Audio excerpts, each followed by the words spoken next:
this one's from The Herd. That's @The Herd. It's Coach Prime. And what's going on with Coach Prime? Is he heading to Dallas, Pete? Is he going to go with his son Shadur, wherever Shadur or Travis Hunter go? Well, let's listen to this opinion at The Herd and then decide. Even if Deion were to leave, he would be viewed with the utmost amount of love. I asked him point blank last week on Friday, do you want to go to the NFL? Great he said analyst, no. by the way. He said, my purpose is to be a coach, but it is more so to mentor young men. And I don't believe I could do that as my calling and my purpose at the NFL level that I can do that at the college level. We had a long discussion on Friday about Warren Sapp, and Deion said something that was profound and absolutely accurate. And he said the only issue with Warren was that he didn't have a purpose after he got done playing. Look at that smile. We gave him that purpose. And then you see Warren on the sideline, and his eyes are big, and he's got the headset on, and he's in it, man, with those kids. And that is something very profound for any of us who have played, athletics at a decently high level, and certainly some of these guys that have gold jackets. And all of a sudden, when the music stops and that merry-go-round stops and you're not Warren Sapp, the defensive tackle, or Deion Sanders, the two-sport star, you've got to find something in your life. You're just and Mr. some Sapp. calling and some purpose. Deion found that as a coach, and he's a damn good coach. I love it, John. You always come up with these things. I think it's fantastic, and he's so right. And as a former NFL guy, I can tell you, when you leave the NFL, you've got to find out who you really are, because that ends somewhere close to 30 years old or maybe a little bit longer, right? But the reality is you're no longer the NFL star, right? You're Warren Sapp. You were making gazillions of dollars while you were playing, but now nobody cares. Now it's the next guy who filled in for Warren Sapp. All of that, including Tom Brady. I mean, at some point, now he is a stud. Everybody knows who he is, and they appreciate him, and he's more than just the football player. But that's because he's a quarterback. Let's be honest. But, you have to find what you want to do outside of just being an analyst for ESPN, ABC, whoever it is. And it's a difficult thing. Your ego is still there, and you're trying to find out, well, what am I going to do for the next 30 years or 40 years or whatever it is? And you know what? He found exactly what he wanted. That smile, like you said, John, on Warren Sapp's face standing there, that's exactly, he is doing what he wants to do, and he's helping young men become better people, but also better football players, and maybe they get the opportunity in the NFL. And nowadays, they make a lot of money. They really do. They do. All right, Pete, what else do you got on your Red Zone Sports? All right, we'll go real quick on this first one, just because I think it's kind of fun. I wanted to call this Separation Saturday, because this Saturday is a big deal. I mean, this is where those that are on the cusp better come through, and those who are on the cusp from the upside, they better come through. And what do I mean by that? Well, your Colorado team, John, Deion Sanders, this Colorado team, they got 2 games left. They're 8-2. They're sitting right on the edge as a potential as a Big 12 candidate to get into this college football playoff, right? I mean, they've got Kansas this week, Oklahoma State next week. You've also got a team like Indiana, who's number 5 in the country, believe it or not, in football, not basketball.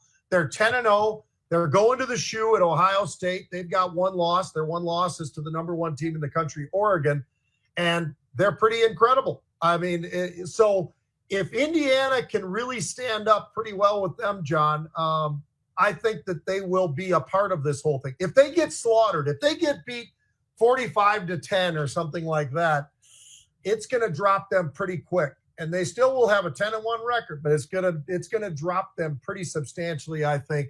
But they've been on a roll, and I don't see that happening. I love the fact that BYU, with their quarterback, is going to be going up against a team that nobody thought of all year until now, Arizona State. So there's a lot of different games that are going on there. Does Boise State get in there? This is all a very complicated thing, John, when you really look at it. Who's going to make it in there? Who are the locks to get their first week bye and all the rest of that? I find this going to be really a lot of fun. I don't know that I like the fact that by the end, if you are one of those teams that has to start off right away in the playoff, that you finish with 17, 18 games for the season. That's a heck of a lot for a college athlete, but it is making the game that much better. And the last thing I'll say is you've got 4 teams of the top 6 coming from the Big Ten. I did not say the SEC. I said the Big Ten. So for all those that only live and die with the SEC, I'm sorry, I'm not trying to be offensive, but I'm just telling you, the Big Ten ain't half bad either, because I was an old Big Ten guy. What do you think, John? Is there somebody I left out that you think maybe we should kind of cover? Maybe you want to color a little bit more Colorado. I don't know. Well, Texas is still a great team, and they're 9-1. You mentioned that, Pete. I was really impressed with their win over Utah, Colorado's win over Utah. It's not the same Utah team that beat Caleb Williams and the USC Trojans 3 times in 2 years. It's not that same team, but it is a really good football powerhouse these days, Utah is. So that's an impressive win. Maybe one of their most impressive wins, to me anyway. But I think what's happening this week, Pete, in Oregon is probably not real fun for Dan Lanning or the Oregon Ducks. And I bet he is making them watch that Wisconsin game again and again and again, because they stunk the place up. Yep. They got away with one there. Yeah. And good teams do that. Good teams win when they play badly.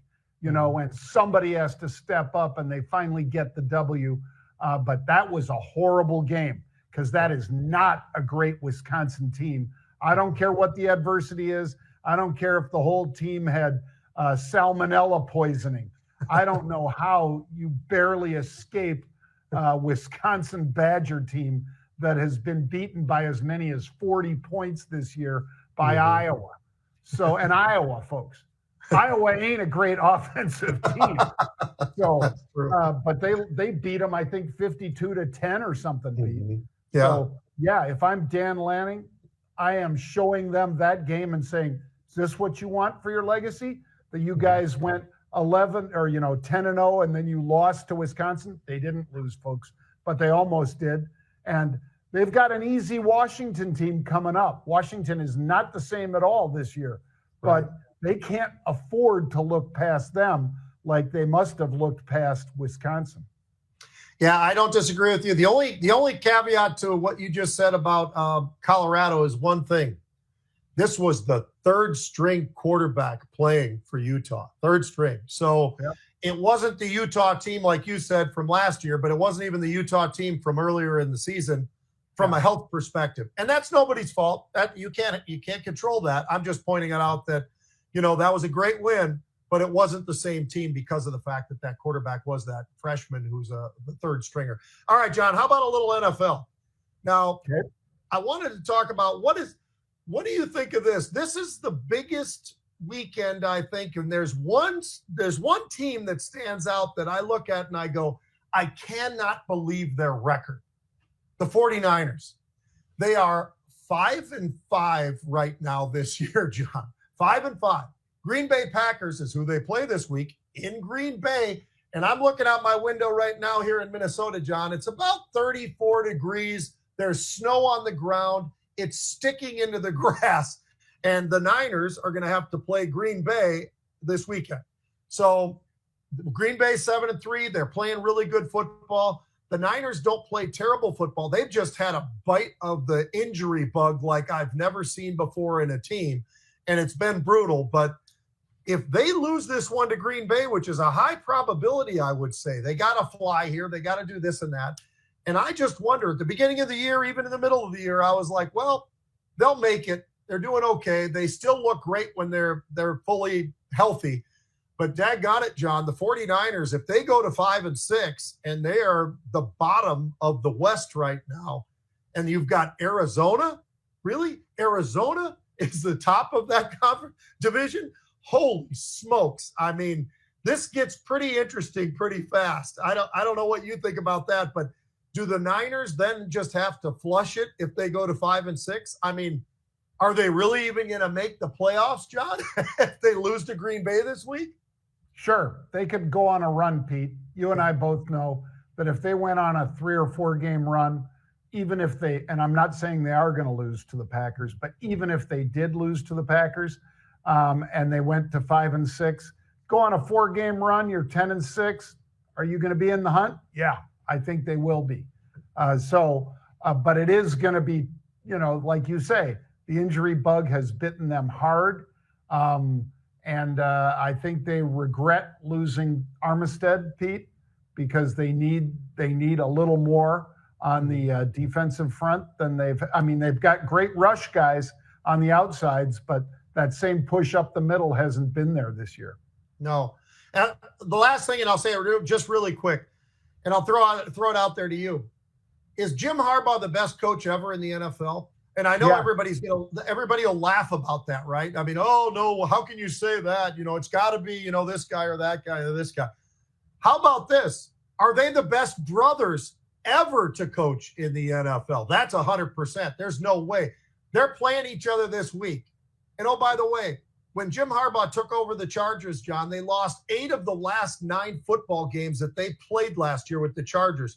He didn't get a new quarterback. He did a draft. He put people together. He went through free agency. Jim Harbaugh, a Michigan guy, and I'm talking positive about a Michigan guy, which is just pathetic for me to do, and it's tough. But I will say this. He's the best coach I have ever seen at college or NFL. And if you want to combine them, there's nobody even close. Because you go back, Nick Saban, the NFL didn't really treat him too well, John.